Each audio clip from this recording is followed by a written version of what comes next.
ఈ రోజు మనం 1 సమూయేలు 14 అధ్యాయం వినబోతున్నాము.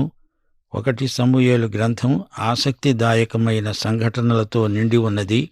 ఈ అధ్యాయంలో యోనాతాను ఫిలిష్తీయులపై ఘన విజయం సాధించాడు.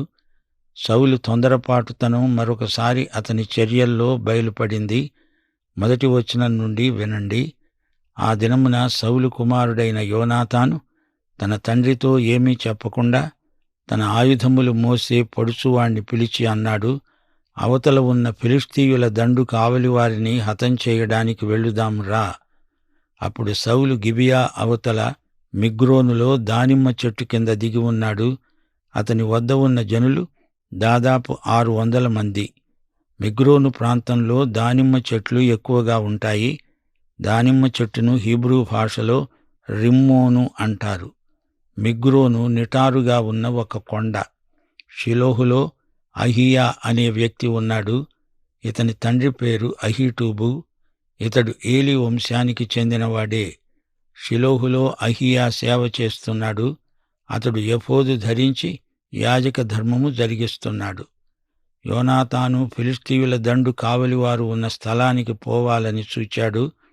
ఆ దారిలో కనుమల నడుమ ఇవతల ఒక సూదిగట్టు, అవతల ఒక సూదిగట్టు ఉన్నాయి. అనగా సూదిలాగా మొనదేలిన గట్లు. వాటిలో ఒక దాని పేరు బొస్సేసు, రెండో దాని పేరు సెనే. బొస్సేసు అంటే ప్రకాశించేది అని అర్థం. సెనే అంటే దేవదారు చెట్టు. ఒకదాని కొమ్ము మిక్మషు ఎదుట ఉత్తరపు వైపున, రెండవ దాని కొమ్ము గిబియా ఎదుట దక్షిణపు వైపున ఉన్నాయి. కొమ్ము అంటే మొనదేలిన స్తంభం. దానినే పన్ను అని కూడా అంటారు. యోనాతాను తన ఆయుధాలు మోసేవానితో అన్నాడు, ఈ సున్నతి లేని వారి దండు కాపురుల మీదికి వెళ్ళుదామురా. యెహోవా మన కార్యాన్ని సాగిస్తాడేమో. అనేకుల చేతనైన కొద్దిమంది చేతనైనా రక్షించడం యెహోవాకు అడ్డమా? సున్నతి లేనివారు అనగా ఫిలిష్తీయులు. ఇశ్రాయేలీయులు సున్నతి గలవారు. యెహోవాతో తన ప్రజలైన ఇశ్రాయేలీయులు చేసుకున్న సున్నతి నిబంధన. యోనాతాను అంటున్నాడు, యెహోవా మన కార్యాన్ని సఫలపరుస్తాడు. యోనాతానుకు దేవుని మీద ఆధారపడే విశ్వాసమున్నది. ఆయుధాలు మోసేవాడు అన్నాడు, నీ మనస్సులో ఉన్నదంతా చెయ్యి, రా వెళ్ళుదాము. నేను నీ వెంట వస్తాను. నీ ఇష్టానుసారముగా నేను నీకు తోడుగా ఉంటాను. యోనాతాను అన్నాడు, మనము వారి దగ్గరకు వెళ్ళి మనల్ని వారికి అగపరుచుకుందాము. వారు మనల్ని చూచి, మేము నీ వద్దకు వచ్చే వరకు అక్కడే నిలవండి అని చెబితే, వారి వద్దకు పోకుండా మనము ఉన్న చోటనే నిలుస్తాము. మా వద్దకు రండని వారు చెప్తే, యెహోవా వారిని మన చేతికి అప్పగించాడని దానిచేత గుర్తించి మనము వెళ్ళుదాము.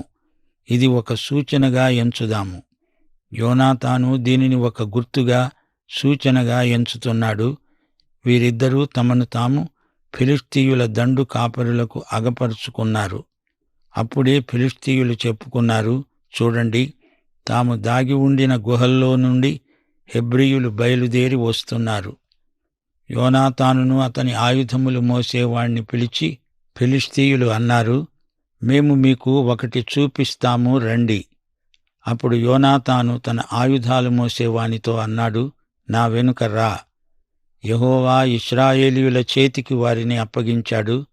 అతడును అతని వెనుక అతని ఆయుధాలు మోసేవాడును తమ చేతులతో కాళ్లతో ప్రాకి ఎక్కారు. ప్రియశ్రోతలు గమనించారా? గిద్యోనులాగా యోనాతాను ఒక సూచన కోసం అడిగాడు. ఆ ప్రకారమే జరిగింది. ఫిలిష్తీయులు యోనాతాను దెబ్బకు పడగా అతని వెనుక వచ్చే అతని ఆయుధములు మోసేవాడు వారిని చంపాడు. యోనాతాను బహు చాకచక్యంగా పనిచేశాడు. చకచకా కొండ ఎక్కేశాడు. శత్రువులు ఏమరుపాటున ఉండగా వారిని దెబ్బతీశాడు.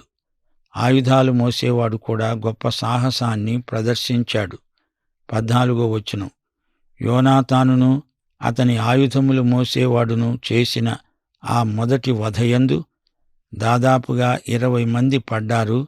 ఒక దినమున ఒక కాడి ఎడ్లు దున్నే 1/2 ఎకరము నేల పొడవున అది జరిగింది. దండులోనూ పొలములోనూ జనులందరిలోనూ మహాభయకంపము కలిగింది. దండు కావలివారు, దోపుడుగాండ్రు భీతి నొందారు. నేల అదిరింది. వారు ఈ భయం దైవికమని భావించారు. దండువారు చెదరిపోయి బొత్తిగా ఓడిపోవడం గిబియాలోని సౌలు యొక్క వేగుల వారికి కనపడగా, సౌలు తన వద్ద ఉన్న జనులతో అన్నాడు, మీరు లెక్కపెట్టి మన వద్ద లేని వారెవరో చూడండి. వారు లెక్క చూచి యోనాతానును అతని ఆయుధములు మోసేవాడును లేరని తెలుసుకున్నారు. గమనించారా? మరొకసారి యోనాతాను విజయం సాధించాడు. సౌలు అది తన విజయమే అంటున్నాడు. తన సొంత కొడుకు పట్ల అతనికి అసూయ కలిగింది. ఈ యుద్ధంలో యోనాతాను ఎంతో తెలివిగా వ్యవహరించాడు. యోనాతాను తన యుద్ధనీతిని ప్రదర్శించాడు. ఇరుకైన దారిలో తన వారిని నడిపించాడు. ఇశ్రాయేలీయులు ఆయుధాలు లేకుండా, సంఖ్యాబలంతో నిమిత్తం లేకుండా శత్రువులను జయించారు.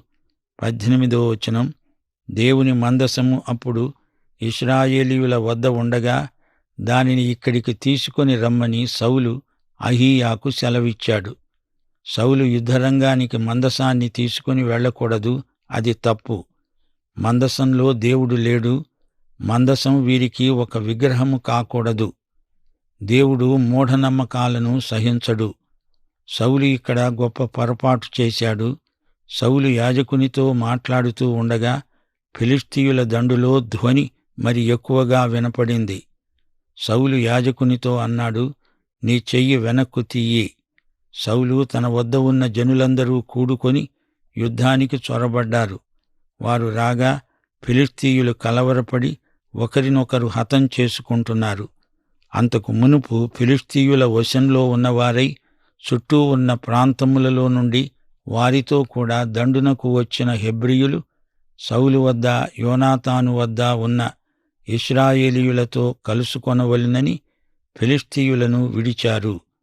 ఎఫ్రాయిము మన్యములో దాగి ఉన్న ఇశ్రాయేలీయులు ఫిలిష్తీయులు పారిపోయారని విని యుద్ధమందు వారిని తరుముటలో కూడుకున్నారు. ఆ దినమున యెహోవా ఇశ్రాయేలీయులను ఈలాగున రక్షించాడు. యుద్ధము బేతావెను అవతలకు సాగింది. ఆ దినమున ఇశ్రాయేలీయులు చాలా బడలిక నొందారు. చూచారా, సౌలు మందసాన్ని తెచ్చాడు. అయినా యోనాతాను మాత్రమే గెలిచాడు. గెలుపు యోనాతానుదే, సౌలుది కాదు. యోనాతాను గొప్ప యుద్ధవీరుడు. కాని ఆ తరువాత అకాల మరణానికి గురైనాడు. సౌలు జనుల చేత ప్రమాణం చేయించాడు. నేను నా శత్రువుల మీద పగ తీర్చుకొనక మునుపు, సాయంత్రము కాకమునుపు భోజనం చేసేవాడు శపింపబడునుగాక. ఈ ప్రమాణము వలన జనులు ఏమీ తినకుండా ఉండిపోయారు. జనులందరూ ఒక అడవిలోనికి రాగా అక్కడ నేల మీద తేనె కనపడింది. జనులు ఆ అడవిలోకి జొరబడినప్పుడు తేనె కాలువ కట్టి ఉన్నది. కాని జనులు తాము చేసిన ప్రమాణానికి భయపడి ఒక్కడూ చెయ్యి నోట పెట్టలేదు. అయితే యోనాతాను తన తండ్రి జనుల చేత చేయించిన ప్రమాణము వినలేదు.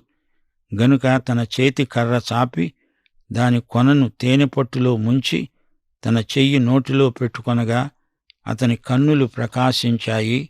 సౌలు జనుల చేత అర్థం లేని ప్రమాణం చేయించాడు. యుద్ధంలో జయం కలిగే వరకు అందరూ ఉపవాసముండాలని ప్రమాణం చేయించడం అవివేకమే. అయితే యోనాతాను అంతకు ముందే విజయం సాధించాడు. సౌలు ఆ విజయం తనదే అని బుకాయించాడు కూడా. సౌలులో నిజాయితీ లోపించింది. అసూయ, మత్సరం ఎక్కువయ్యాయి. జనులలో ఒకడన్నాడు, నీ తండ్రి జనుల చేత ప్రమాణం చేయించి ఈ దినమున ఆహారం పుచ్చుకునేవాడు శపించబడతాడని ఖండితముగా ఆజ్ఞాపించాడు. అందుచేతనే జనులు బహు బడలి ఉన్నారు.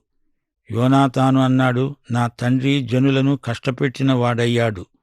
నేను ఈ తేనె కొంచెం పుచ్చుకున్న మాత్రమున నా కన్నులు ఎంత ప్రకాశిస్తున్నాయో చూడండి.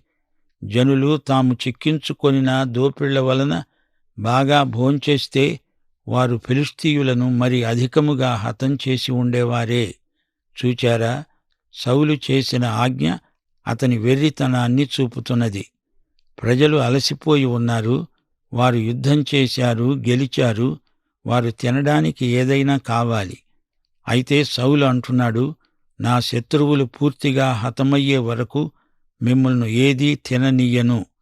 సౌలుకు పరిస్థితులు అర్థమైనట్లు లేదు. అతని మొండితనం వల్ల సైనికులకు ఎంతో కష్టం వాటిల్లింది. ఆ దినమున జనులు ఫిలిష్తీయులను మిక్మషు నుండి అయ్యాలోను వరకు హతం చేయగా జనులు బహు బడలిక నొందారు. జనులు దోపుడు మీద ఎగబడి గొర్రెలను, ఎడ్లను, పెయ్యలను తీసుకొని నేలమీద వాటిని వధించి రక్తముతోనే వాటిని భక్షించినందున కొందరు సౌలుకు ఈ సంగతి తెలియచేశారు. జనులు రక్తముతోనే తిని యెహోవా దృష్టికి పాపం చేస్తున్నారని ఫిర్యాదు చేశారు. సౌలన్నాడు, మీరు విశ్వాసఘాతకులైపోయారు. పెద్ద రాయి ఒకటి నేడు నా వద్దకు దొర్లించి తెండి అని చెప్పాడు. సౌలు ఇంకా అన్నాడు, మీరు అక్కడక్కడికి జనుల మధ్యకు పోయి అందరూ తమ ఎద్దులను, గొర్రెలను నా వద్దకు తీసుకుని వచ్చి ఇక్కడే వధించి భక్షించాలి. రక్తముతో మాంసం తిని యెహోవా దృష్టికి పాపం చేయకండి అని వారికి చెప్పండి. సౌలు ఈ పని మీద కొందరిని పంపాడు. కాబట్టి జనులందరూ ఆ రాత్రి తమ తమ ఎద్దులను తీసుకొని వచ్చి అక్కడ వధించారు. సౌలు యెహోవాకు ఒక బలిపీఠం కట్టించాడు. యెహోవాకు అతడు కట్టించిన మొదటి బలిపీఠం అదే. సౌలు ఇప్పుడు బలిపీఠం కట్టడం, బలులు అర్పించడం మొదలుపెట్టాడు. తానే యాజకుడైపోయాడు. సౌలు ఆజ్ఞ ఇచ్చాడు, మనం రాత్రియందు ఫిలిష్తీయులను తరిమి తెల్లవారే వరకు వారిని కలతపెట్టి శేషించేవాడు ఒక్కడూ లేకుండా చేద్దాము రండి. జనులన్నారు, నీ దృష్టికి ఏది మంచిదో అది చెయ్యి. అంతట సౌలన్నాడు, యాజకుడు ఇక్కడే ఉన్నాడు, దేవుని వద్ద విచారణ చేద్దాము రండి. సౌలు విచారణ చేశాడు. ఫిలిష్తీయుల వెనుక నేను దిగిపోయిన ఎడల నీవు ఇశ్రాయేలీయుల చేతికి వారిని అప్పగిస్తావా అని దేవుణ్ణి అడిగాడు. అయితే ఆ దినమున దేవుడు అతనికి ప్రత్యుత్తరమియ్యలేదు. సౌలు దేవుడు వాడుకునే మనిషి కాడు. సౌలు ప్రమాణం చేస్తున్నాడు, జనులలో పెద్దలు నా వద్దకు వచ్చి నేడు ఎవని వలన ఈ పాపం కలిగిందో అది విచారించాలి. నా కుమారుడైన యోనాతాను వలన కలిగినా వాడు తప్పక మరణమవుతాడు. ఇశ్రాయేలీయులను రక్షించే యెహోవా జీవము తోడని నేను ప్రమాణం చేస్తున్నాను. జనులందరిలో అతనికి ప్రత్యుత్తరమిచ్చేవాడు ఒక్కడూ లేడు. గమనించారా? తనదే తప్పని సౌలు ఒప్పుకోడు. నింద మరొకరి మీద మోపుతాడు. సైనికులు ఎవరూ నోరు కదపటం లేదు. యోనాతానే విజయం సాధించాడని వారికి తెలుసు. అయితే సౌలు ఏమంటున్నాడు? దేవుడు నాకు జవాబు ఇవ్వకపోవడానికి కారణం ఎవడో నాకు అవిధేయుడయ్యాడు. నేను చేయించిన ప్రమాణాన్ని ఎవడో భంగపరిచాడు. సైన్యమంతటికీ తెలుసు యోనాతాను తేనె తాగాడు. ఈ విషయమై సౌలు ఎంత క్రూరంగా ప్రవర్తిస్తాడో ఏమో. అతడు రాజు గనక అతనితో ఎవరూ మాట్లాడడానికి సాహసించలేదు. సౌలు జనులందరితో చెప్పాడు, మీరు ఒక తట్టున ఉండండి, నేను నా కుమారుడైన యోనాతాను ఒక తట్టున ఉంటాము. జనులన్నారు, నీ దృష్టికి ఏది మంచిదో అదే చెయ్యి. సైన్యం సౌలుకు ఎదురు చెప్పలేకపోయారు. అప్పుడు సౌలు ప్రార్థన చేస్తున్నాడు, ఇశ్రాయేలీయులకు దేవుడవైన యెహోవా, దోషిని కనపరుచు. సౌలు పేరట యోనాతాను పేరట చీటి పడింది. జనులు తప్పించుకున్నారు. సౌలు ఆజ్ఞ ఇచ్చాడు, నాకు నా కుమారుడైన యోనాతానుకు చీట్లు వేయండి. అప్పుడు యోనాతాను పేరట చీటి పడింది. సౌలు యోనాతానును అడిగాడు, నీవు చేసినది ఏదో నాతో చెప్పు. యోనాతాను అన్నాడు, నా చేతి కర్ర కొనతో కొంచెము తేనె పుచ్చుకున్న మాట వాస్తవమే. కొంచెము తేనెకై నేను మరణమొందవలసి వచ్చింది. యోనాతాను నేరస్తుడయ్యాడు. సౌలు రాజు ఆజ్ఞను మీరినట్లయింది. ఈ రోజున ఎవడూ ఏమీ తినకూడదు, తింటే మరణశిక్ష తప్పదు అని సౌలు శపథం చేశాడు. తేనె తాగినందుకు ఇదా శిక్ష? సౌలంటున్నాడు, యోనాతానా, నీవు అవశ్యముగా మరణమవుతావు. నేను ఒప్పుకొనని ఎడల దేవుడు నాకు గొప్ప అపాయం కలుగచేయునుగాక. అయితే జనులు సౌలుతో అన్నారు, ఇశ్రాయేలీయులకు ఇంత గొప్ప రక్షణ కలుగజేసిన యోనాతాను మరణమవుతాడా? ఇదేమి శిక్ష? అదెన్నటికినీ కూడదు. దేవుని సహాయము చేత ఈ దినమున యోనాతాను మనకు జయం కలిగించాడు. యెహోవా జీవము తోడు, అతని తల వెండ్రుకలలో ఒకటి కూడా నేల రాలదు అని చెప్పి యోనాతాను మరణం కాకుండా జనులు అతణ్ణి రక్షించారు. అప్పుడు సౌలు ఫిలిష్తీయులను తరమటం మాని వెళ్ళిపోగా ఫిలిష్తీయులు తమ స్థలాలకు వెళ్ళారు. సౌలు చూడండి ఎలాంటివాడో, తన కొడుకును సహితం అసూయతో చంపడానికి సిద్ధమయ్యాడు. అందరూ తననే పొగడాలి, మరెవరికీ ఘనత కలగకూడదు. సైనికులు సౌలు వైఖరిని ఖండించారు. సౌలు స్వభావం ఎలాంటిదో గమనించండి. దేవునికి అవిధేయుడై ఇశ్రాయేలు జాతికే అరిష్టం తెచ్చాడు. దేవుడు అడ్డుకోబట్టిగాని జాతికి గొప్ప విపత్తు వాటిల్లేది. సౌలు చర్యల వల్ల అతడు దైవజనుడు కాడని తేలిపోయింది. అతడు సైతాను మనిషి. దేవుని ఆత్మ అతనితో మాట్లాడటం లేదు. దేవుడతణ్ణి నడిపించటం లేదు. సౌలు సైతాను మనిషైపోయాడు. ఈలాగున సౌలు ఇశ్రాయేలీయులను ఏలటానికి అధికారము నొందినవాడై నఖముఖాల వారి శత్రువులైన మోయాబీయులతో, అమ్మోనీయులతో, ఎదోమీయులతో, శోబాదేశపు రాజులతో, ఫిలిష్తీయులతో యుద్ధం చేశాడు. అందరినీ ఓడించాడు. దండును కూర్చాడు. అమాలేకీయులను హతం చేశాడు. శత్రువుల చేతిలో నుండి ఇశ్రాయేలీయులను విడిపించాడు.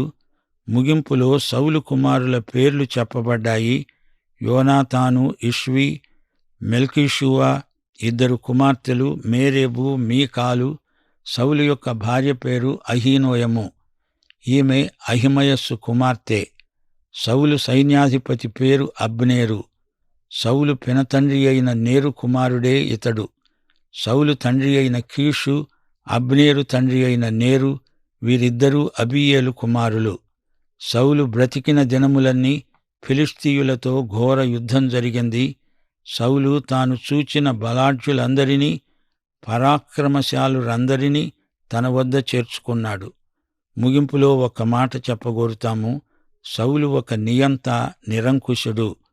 న్యాయాధిపతుల కాలంలో ఇశ్రాయేలు జాతికి బాల్యదశ. సమూయేలు, సౌలు కాలంలో ఇశ్రాయేలు జాతికి యువదశ.